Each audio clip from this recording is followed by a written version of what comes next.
Yeah, it's great to have you on the podcast. It's great to be talking the Black Stars.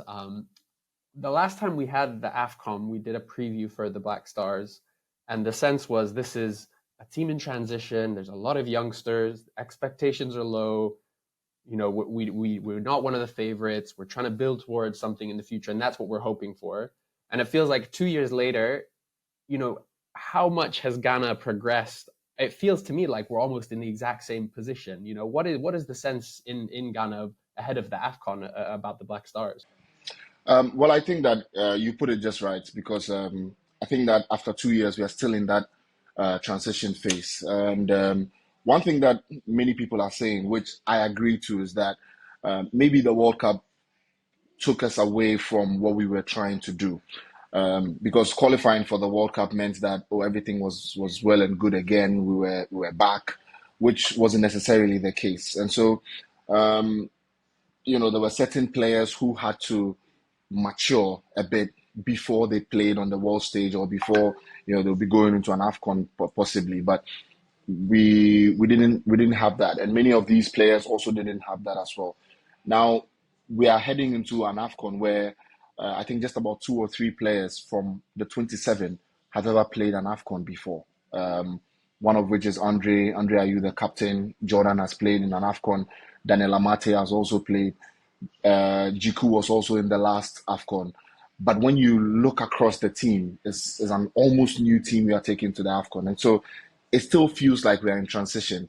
And I don't think that many people have that confidence of supporting a Black Stars team like they would have some 10, 15 years ago.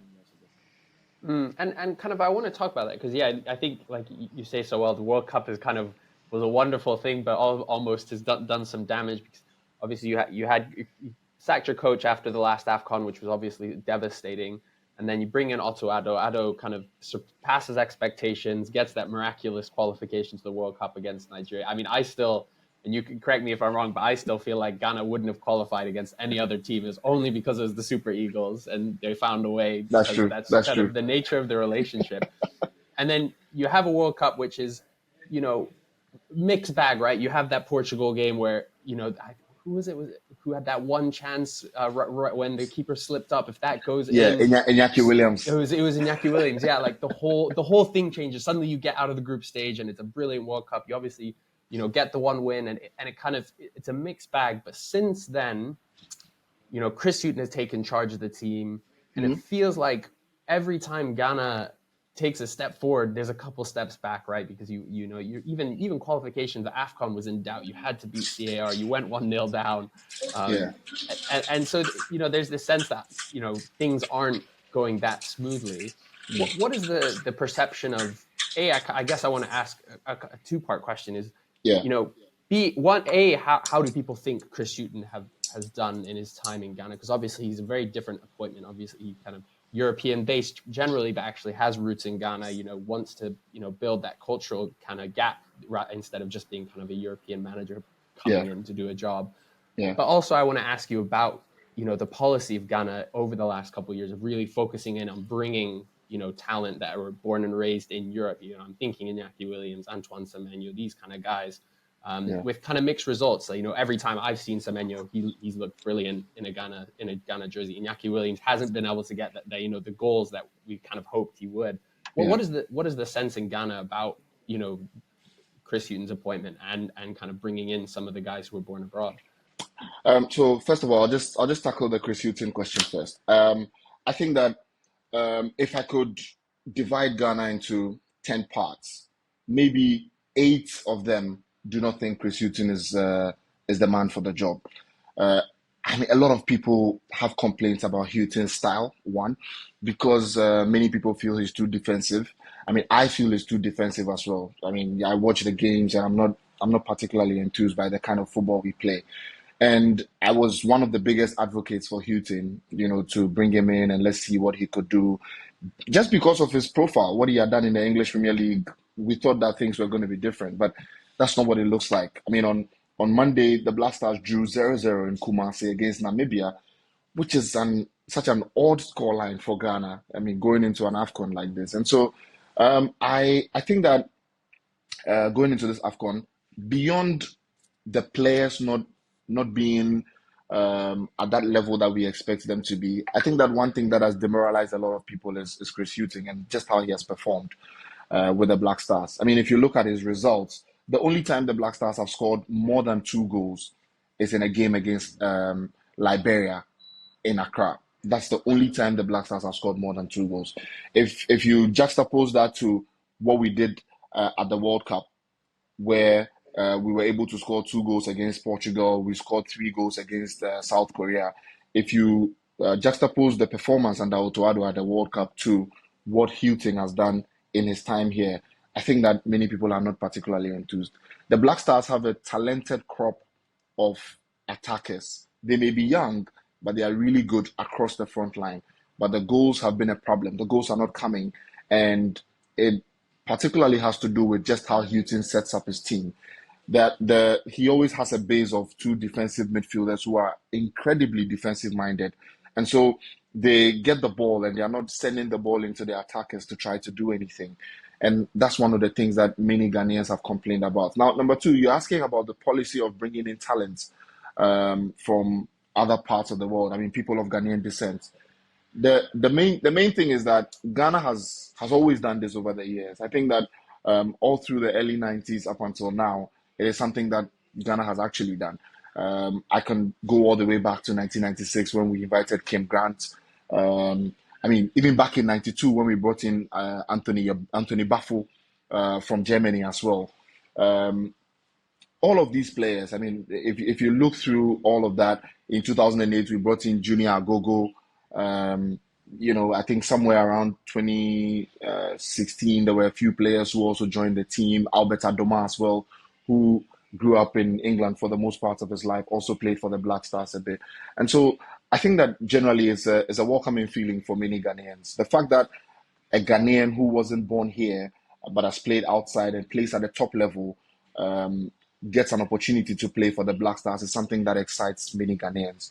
And so, yes, it's always a good feeling when you have players like that join you. I mean, in this crop of Black Stars, you have Tariq Lamptey, Iñaki Williams, there's Ransford Yeboah, there's also Antoine Semenyo, who you mentioned, and all of them are doing their bits to try to make the Black Stars a very good team again. I mean, Tariq is not at this AFCON, which is really sad not to have him, because the right back position is one of the positions that we actually need to strengthen. But if you look at Iñaki, he got his first goal in Kumasi. Things are looking particularly up for him. If he's able to, he's also had a really good season at Athletic Bilbao so far. So if he's able to take that level of form to the AFCON, I think that we could see a few goals. For Antoine Semenyo, you put it very right that every time he's won a Ghana shirt, he's played really well, and he's been able to garner a few fans for himself. And so if he goes to the AFCON, continues in that way, I think that it will be good. But one thing that has to change is just how Hughton sets up this team and what he actually wants to do with the Black Stars. Yeah, and I want to get into the squad, because I think there's so many interesting questions around the Black Stars and who will play and things like that. But before we do, I do want to also ask you about a couple of the players, namely, who aren't a part of this team, namely Baba Rahman and Fatawu Issahaku, who obviously both aren't a part of the squad. Can you give us an insight into why? Because my sense is that, from what I've seen reported, is that they've actually both declined the call up for maybe different reasons. But can you kind of what's been going on there? Why have they kind of declined it? Particularly, I'm thinking of Fatawu, because he's been brilliant at Leicester. He was a part of the team in 2021. He feels like he's one of the guys who could be one of the stars of the future. Yeah, I mean, Fatawu is one of the stars of the future. He is one of the players that I have actually followed. I started following Fatawu when he was just around 14, all the way up north in Tamale when he was just on the come up. And I think that he's one of the players who have shown that there's still some level of talent in Ghanaian football. For him, I can understand. I think for both of them, actually, I can understand why they wouldn't want to be part of the Black Stars fold at this moment. The thing is, for Fatawu Issahaku, he's having a good season on loan at Leicester. there's a clause in his contract where he has to play a number of games if he wants a permanent contract at Leicester City, and the AFCON would take him away for about 3-4 weeks, which means that he misses a lot of those games at Leicester, and so if he misses those games, what will be his chances when he returns? Does he walk back into the Leicester team? Does he stay on the bench for a while? Does that hurt his chances of getting a permanent deal at Leicester? I think all of those things are questions that are hanging over his head. But I don't think that in the position that he plays, Ghana has problems in there. There's Joseph Pinto, who plays some really good football in Belgium. And then there's Osman Bukari, who also plays for Red Star Belgrade. He scored at the Etihad against Man City.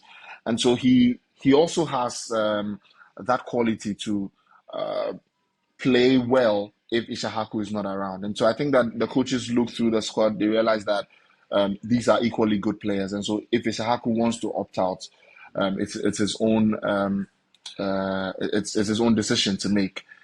Also, for someone like Baba Rahman, I think that Baba Rahman himself has been an enigma for the Black Stars. The thing is, he has received a lot of vitriol from Ghanaian fans just because he has an association with the FA president. And so, because many of Ghanaian fans are not on particularly good terms with the Football Association and the head of the Football Association, they cannot transcend that level of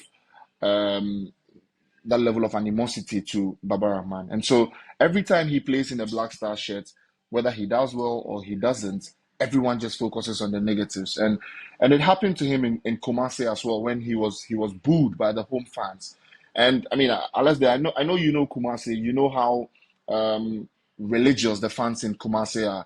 And the interesting thing is that Baba Rahman played actually for Kumasi Asante Kotoko, the biggest club in that city, where the fans really, really loved him. So for them to turn on him in a Black Star shirt and boo him like that, the way they did, also must have caused his decision a bit to stay out of the Black Stars at this moment. But I think that he has also struggled a lot with injuries in his club career, and he probably just wants to focus a bit more on helping his side in the Greek league, and also, just trying to make a good club legacy for himself before maybe he probably hangs his boot. But Baba Rahman himself has played so many times for the Black Stars. He has over 60 caps to his name, and so he's played in several AFCONs, and so he's not one of those players who would really be eager to play in an AFCON. I know all of those things are not the legitimate reasons to step out when your country calls you and all of that. But I think that for the two of them, they probably have a case. Yeah, definitely. And that we've spoken so much on this podcast about the challenges of having an AFCON in January, and particularly, that relationship of club and international player football. And I think it's very easy, particularly for our own countries, to say, well, of course you have to play for us, but the clubs are the one paying your salary. They're the ones who that's where your career is based around. So I get that. And just quickly before we move on from them, obviously Fatah will be involved with this team in the long term, and will hopefully go on to become an all-time great. Yeah. Would we, when Baba Rahman said he didn't want to be a part of the squad, is he still expected to hopefully rejoin the squad at kind of later this year or at some point, or do you think that this is actually could be the end of his Black Stars career?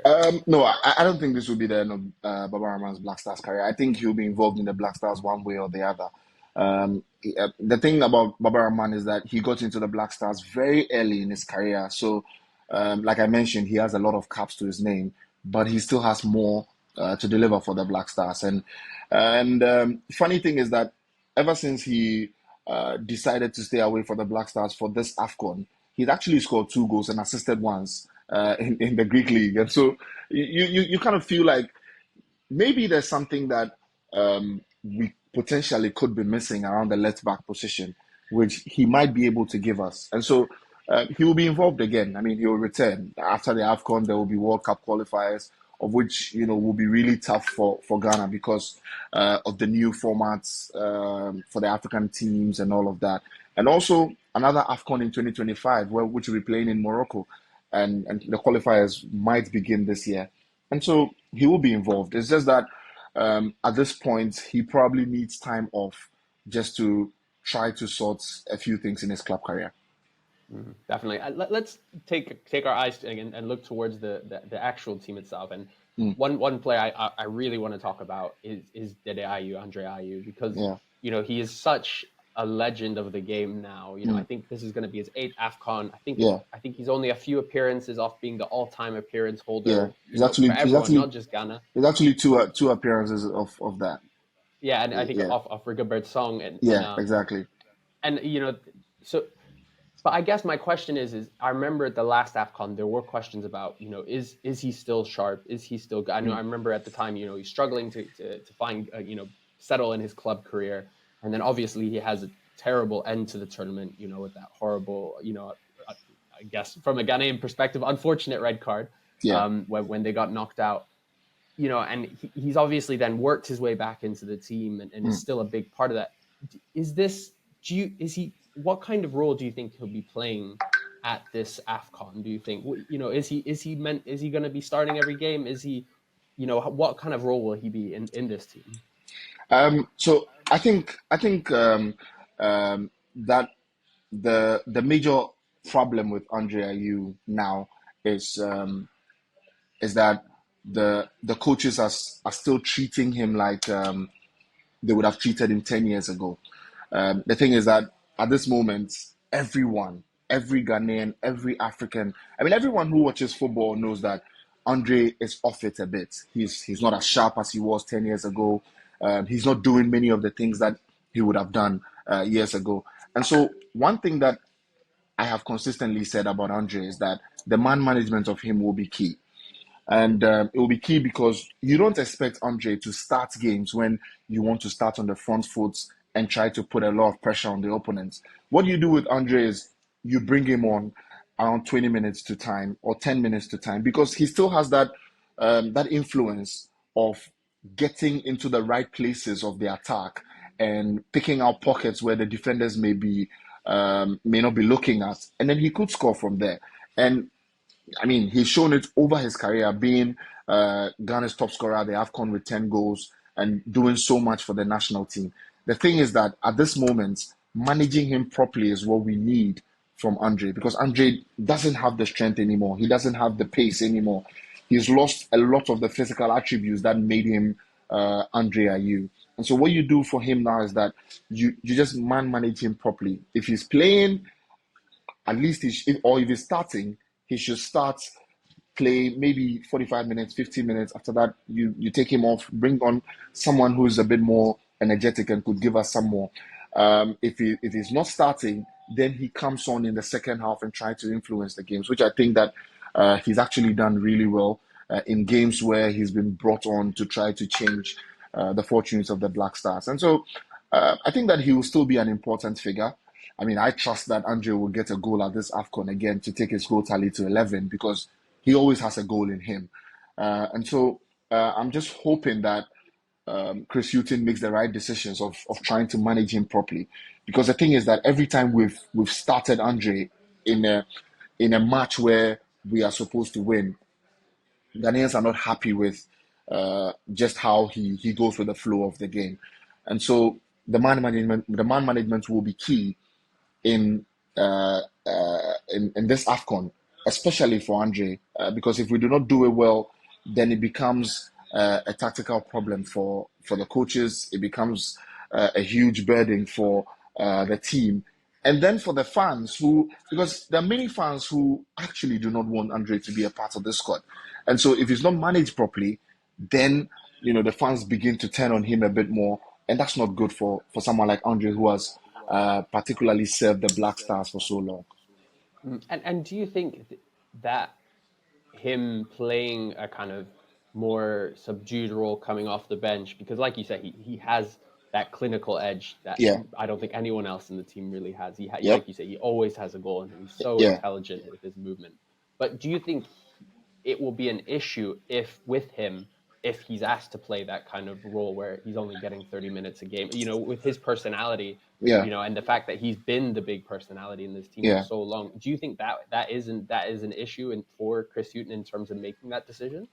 I don't think it should be an issue for Chris Hughton in making a decision like that. I mean, the thing is, in Chris Hughton's first official game, he actually put Andre on the bench, and he played a big part role in that game. I remember that game was in Kumasi, and I think he played about 3 minutes or 4 minutes in that game. And but the funny thing is that the next game, Andre started, and so you see, is why I'm talking about man management and how Hughton does it. Um, I think that for a player like Andre, he should be open to a subdued role in the Black Stars because he knows his body. He knows that at this moment he doesn't have a lot of the qualities that made him Andre, and so hopefully all of these things come together and then he agrees to have a subdued role in the Black Stars team at the moment. Because if you look at the position where Andre would particularly be deployed, there is Mohamed Kudus. I don't think Andre gets ahead of Mohamed Kudus in any team. There's Osman Bukhari. Osman Bukhari is faster, he's quicker, he creates chances. Every time he's come on for the Black Stars, he has shown that he deserves more when it comes to appearances for the Black Stars. Joseph Pinto would be in a better place to start than Andre. Ernest Nyama, who plays at Olympic Lyon, will also have a better statement to make if he starts games for the Black Stars. And so all of these people are younger, fresher, faster than Andre. And so it will depend on if the coach wants to have a quicker attack or wants to slow down things, especially against Egypt, who may want to do things faster.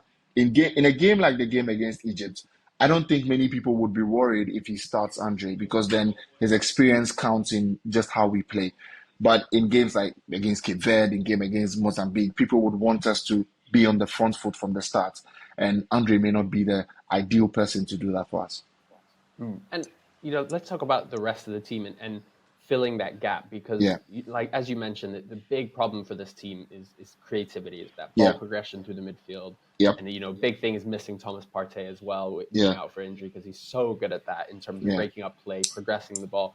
But for me, I guess the big question for me is if Ghana has a chance to go far in this tournament, to do well, for me, almost all of that relies on getting the best out of Mohamed Kudus. He is the one player in this team who is a genuine superstar and kind of can hold his hand up amongst the best in the world. Physicality, his technique, his talent, his creativity, his vision, and his finishing. He's already contributing goals wise for you guys. I remember he scored the equalizer against CAR. He scored the game against Liberia. He's already making that step up. How is it that do you think that Ghana can get the best out of him? Is it playing him in that midfield three? Is it playing him as a 10 off the wing? How does Chris Hughton get the most out of Mohamed Kudus? I think that what Chris Hughton has to do is that for Mohamed Kudus, he doesn't even have to worry about what to do because David Moyes is getting it right. So why not pick up the Moyes template and put it in the Black Stars team, and it could potentially work. But the thing about Mohamed Kudus for the Black Stars is that in the Black Stars he usually plays around the number 10 role, right behind the striker. At West Ham he plays from the right, which has helped him. He has to cut in, and it gives him a better chance of taking a shot and scoring. But in the Black Stars he plays usually right behind the striker. And so if that has not worked for us consistently, why not put him on the right? And I can understand if Chris Hughton doesn't think that he's the ideal person for the right side because Ernest Nyama is there. Ernest Nyama is a player who played with Mohamed Kudus in the same youth system at the Right to Dream Academy. They came up together, went to Nordsjælland, and after Nordsjælland they both departed. Where Mohamed Kudus went to Ajax, now at West Ham, and then Ernest Nyama also after Nordsjælland, now at Olympic Lyon. And so they know each other very well. And so if you want an ideal team that can create a bit more chances, he has to, or he would want to play Nyama and Mohamed Kudus around each other. So these two people support each other. And then play Iñaki Williams up top, and then play Jordan Ayew from the left side of the attack. But I think that with Mohamed Kudus, a lot would rely on where he plays. And like I said earlier, if David Moyes is getting it right, Houghton just has to pick up that template and use it for the Black Stars. And so he should also try that 4-3-3 system and play Mohamed Kudus on the right side, put Iñaki Williams up top or Antoine Semenyo up top, and then play Jordan Ayew on the left side. And let's see how that is going to work out before he tries to change anything. Because if at club side, West Ham is getting the best out of Mohamed Kudus, why not his country? And that is the biggest conundrum for many Ghanaians at the moment. And it all relies on where he plays. He hasn't particularly done what he does at West Ham because we usually deploy him in the number 10 role. If he's not, if that position is not working out properly, I think that he needs to be shunted to the right and then do what he does for West Ham. But like you mentioned earlier, Mohamed Kudus will be so crucial. His physicality is important for the Black Stars, his strength, and then his finishing. I think that the finishing is one of the things that we need really because the strikers are not particularly finishing as you want. And if Mohamed Kudus is the guy who has the finishing touch to all the moves at club level, I think that he needs to be given a bigger role at the Black Stars when it comes to goal scoring, so that he does a number of the goal scoring for the Black Stars.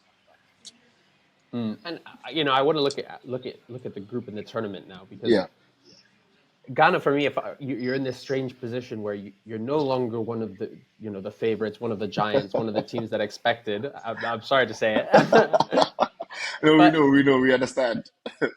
But you're also not, you're not a team that can afford to necessarily play on the counterattack. There are expectations for a style of play, and so you're kind of in this weird place where against some of the big teams like Egypt in the group, you probably will expect to be playing on the break, playing a little more defensively, giving them giving up, possession and control to them. But then on the flip side, when you play Cape Verde and Mozambique, Mozambique, obviously the smallest team in the group, they're going to come to defend. Cape Verde, we know how defensively solid they are. That's the base of how they play.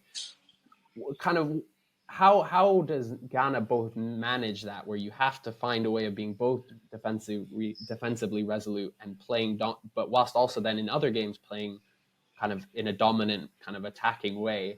And I guess then leads into my final question: what are the expectations, not only for this group but for the tournament for the Black Stars? So let me tackle your question on the expectations first. I think that for the expectations, one of my colleagues had a poll of sports journalists where every sports journalist decided where the Black Stars were going to finish, and I think that on the average, everybody said the quarterfinal. And this is where we are at the moment, and it is shocking for me really because I've grown up seeing the Black Stars always in the semi-final, always favorites, and that kind of thing. But I think that now the expectations are incredibly low. A lot of people have measured expectations for where the Black Stars would get to. Now, for the question about how we are going to play against some of the dominant teams and against some of the teams who would be considered minnows at the AFCON, I'm just going to ask you a little question, Alasdair. If you're a country like Mozambique and you've watched the Black Stars lose to Comoros, you've watched the Black Stars struggle to beat Madagascar, and you've watched the Black Stars struggle to beat the Central African Republic, how are you going to approach a game? I think in the exact same way they do, and Comoros have given the playbook, I think, in the last few years of how to do it. And they're going to be very fearless in that game. And so I don't think that the Black Stars will have an easy game at this Africa Cup of Nations. Now, former coach Otto Addo has said that the Egypt game will actually be the easiest game of the group. And I can understand why he feels that way, because the thing is that for a country like Egypt, who are also in a phase where they're still trying to get to the top, they would still give us a bit of reverence and respect us a bit because they know that the Black Stars could hurt us in so and so ways. But for countries like Cape Verde and for Mozambique, they have nothing to lose. And seeing Comoros beat us, seeing Madagascar give us a hard time in Kumasi, seeing the Central African Republic also give us a hard time in Kumasi, they would also come out and think that, if Comoros can do it, we can do it as well. And so it is going to be really difficult for the Black Stars to try to break teams down. And all of it also relies on the personnel. Now, what Houghton has done in many games is that he's played two incredibly defensive midfielders. In the last game against Namibia, he played Yaw Ofosu and Baba Idrisu, who plays for Real Valladolid in the La Liga. And then later on, he brought on Majida Shimeru, and that's where a lot of the game changed. Now, if you have a creative player like Majida Shimeru, why is Majida Shimeru on the bench? It is a question many people are asking. Because in this team where there's no Thomas Partey who could be doing the playmaking from a very deep role, you just need someone who can also create, and that's Majida Shimeru. If he's on the bench, then the Black Stars are not creating anything. And I suppose that is the way we are going to start in that game against Cape Verde. And that is how the Cape Verdeans would come out stronger, possibly in the first half, than we would do. And so it all depends on the personnel. It all depends on what Houghton wants to do and how he wants to tweak the team to play in whatever style they want to. You mentioned correctly that against Egypt, they would dominate, and so we would defend and try to hit them on the counter-attack. Now, if you're going to hit Egypt on the counter-attack, we wouldn't need players like Andre Ayew in the lineup. We would need players like Osman Bukari. We would need Joseph Pinto, who would run with the ball. We would need someone like Iñaki Williams as well, who would also do that, and Mohamed Kudus. So it depends on the personnel. I don't think that many of the teams are so far ahead of the Black Stars. Although the Black Stars have sunk lower, I think that they are still in the realm where they could shock a few teams. It is only that the personnel and then the coaching is what we've not gotten right over the last few months, and that is what has costed us so much. But I really want to see how we start against Cape Verde to have a firm opinion on how the Egypt and Mozambique games are going to go, because I am Ghanaian. I've watched the Black Stars so many times, and trust me, every time the first game doesn't go particularly well, it has it has an effect on how we play in the next games. And it is going to be really tough because the Black Stars cannot have back-to-back group stage exits from an AFCON. That means that it is disastrous, and the Football Association will be under so much pressure. And so I'm sure that going into this AFCON, there's a lot that has gone into trying to instill into the players that this is not another AFCON that we can get out in the group stages. And so they would want to make a huge impact in the group stages. And it will come if they do well against Cape Verde. And it will depend on who starts that game against Cape Verde and just how they do it. Also, another thing will be the substitutions of Chris Houghton. The thing about the Black Stars is that there are so many talented players across the board. If someone like Jordan Ayew is not performing, you have Joseph Pinto who could come on to perform. If someone like Mohamed Kudus is not performing, Mohamed Kudus is not a player you can just take off, even if he's having a bad game. But if Enes Nyama is not performing, you have Osman Bukari who could come in to do well. But over the last few months, the substitutions is also something that we've not particularly gotten right. And so I really want to see Chris Houghton improve. It is just about a few days to AFCON, but I really, really hope that Chris Houghton has a change of mind in with his style of play and just how headstrong he is in what he believes in and what he thinks the Black Stars can go forward with. I think that if the Black Stars are allowed to attack like they did at the World Cup, they could win games easier than Chris Houghton trying to make them a lot more careful than they should be.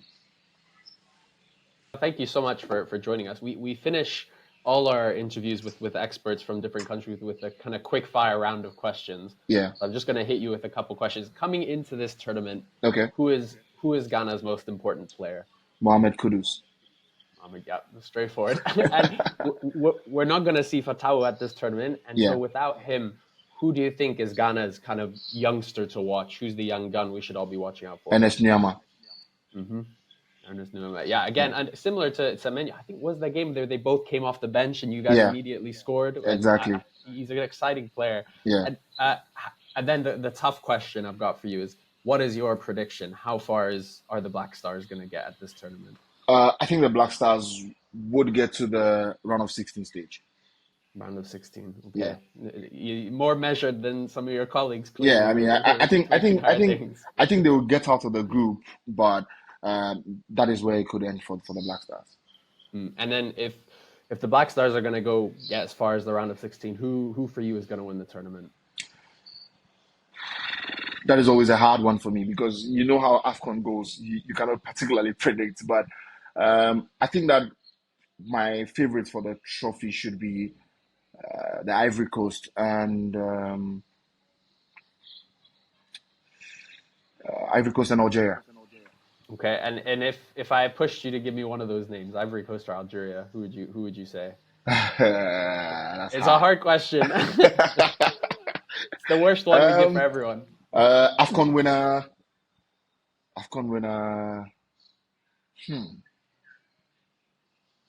Algeria.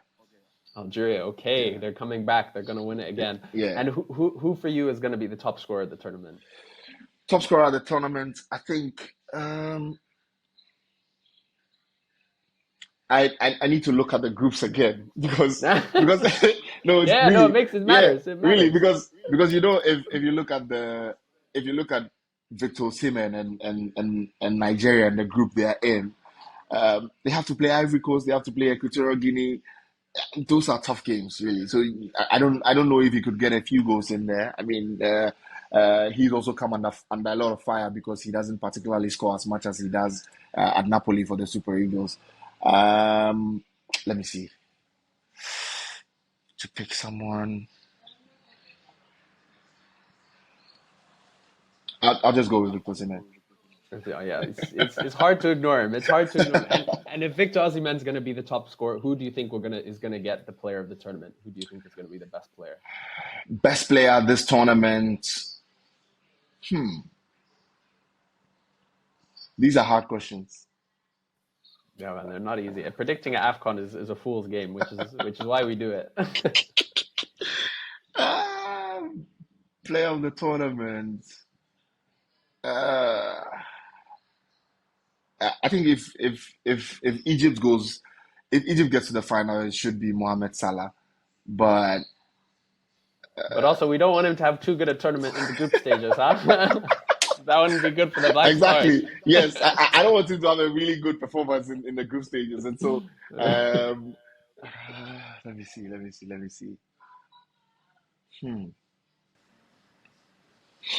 I'll just go with Mohamed Salah.